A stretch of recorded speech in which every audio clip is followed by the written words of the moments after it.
سے پہلے رستہ صحابہ، تابعین، اتباع تابعین اور ائمہ محدثین ان کے رستے پر چلتے ہوئے قرآن، کتاب اللہ اور نبی علیہ السلام کی سنت کی سچی سچی عملی پیروی کرنا۔ ہمارے عقیدے کی اساس اور بنیاد کیا ہے؟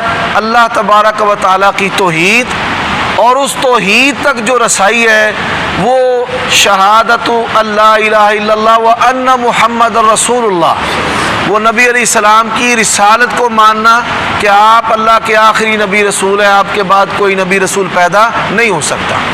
ایسے ہی تمام صحابہ کرام کا ادب، صحابہ کرام کے اندر ہی اہل بیت شامل ہیں، صحابہ کرام کے اندر ہی اہل بیت شامل ہیں، یعنی اہل بیت اور تمام صحابہ کرام سے محبت اور ان کے ایمان اور جنتی ہونے کا یقین رکھنا، اور اسی طرح دین اسلام کو کامل مکمل دین سمجھنا اور قرآن اور نبی علیہ السلام کی سنت کو مکمل رہنمائی کرنے والا سلیبس سمجھنا۔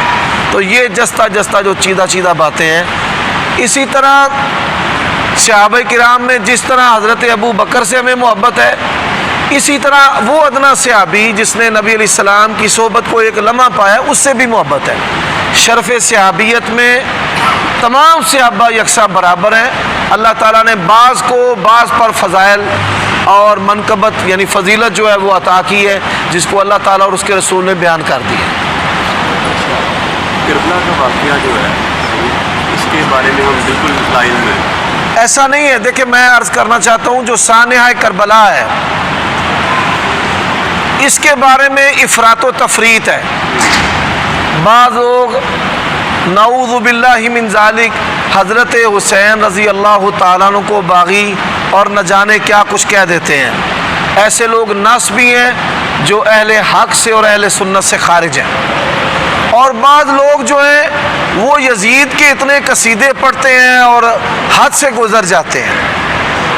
اس سلسلہ میں سب سے بہترین اور عدل پر مبنی جو تبصرہ ہے وہ شیخ الاسلام امام ابن تیمیہ رحمہ اللہ کا ہے کہ نہ ہم گالی دیتے ہیں اور نہ ہی ہم محبت کا دم بھرتے ہیں۔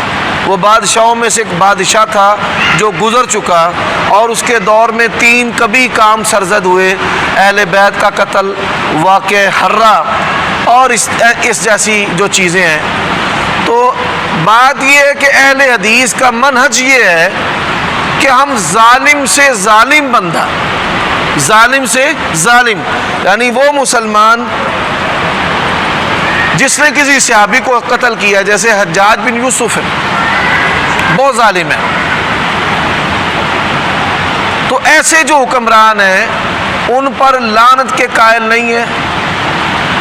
ایک بندے نے شراب پی لی تھی، اس کو کوڑے لگے، تو ایک صحابی نے اس پر لعنت کی، تو نبی علیہ السلام نے فرمایا دا خبردار اس پر لعنت نہیں کرنا۔ تو اہل سنہ والجماعہ کا منہج کیا ہے؟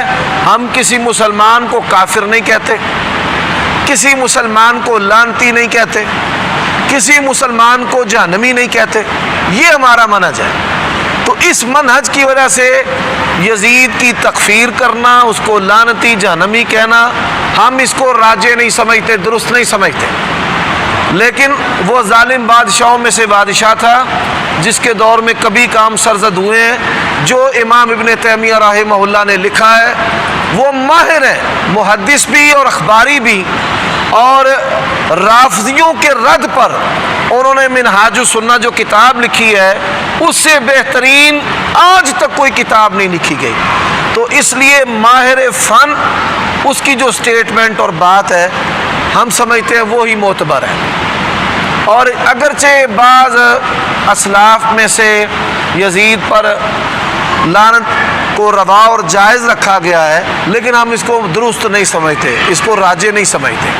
ہم وہی راجع سمجھتے ہیں جو ہمارے اسلاف نے، ائمہ محدثین نے، اور بالخصوص شیخ الاسلام امام ابن تیمیہ رحمہ اللہ نے لکھا ہے۔